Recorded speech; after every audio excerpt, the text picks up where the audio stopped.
கிருஷ்ணகிரியில் திரௌபதி அம்மன் கோவிலில் நடந்த திருக்கல்யாண வைபவத்தில் 20க்கும் மேற்பட்ட கிராம மக்கள் கலந்து கொண்டனர்.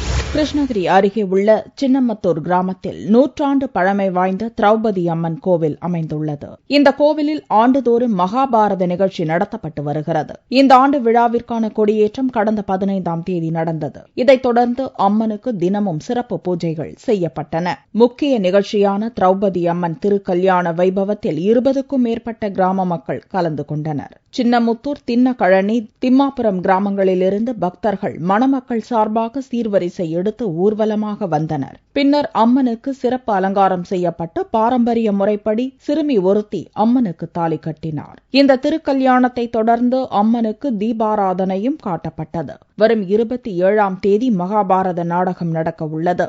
அம்மன் திருக்கல்யாணத்தில் பக்தர்கள் ஏராளமானோர் கலந்து கொண்டு தரிசனம் செய்தனர்.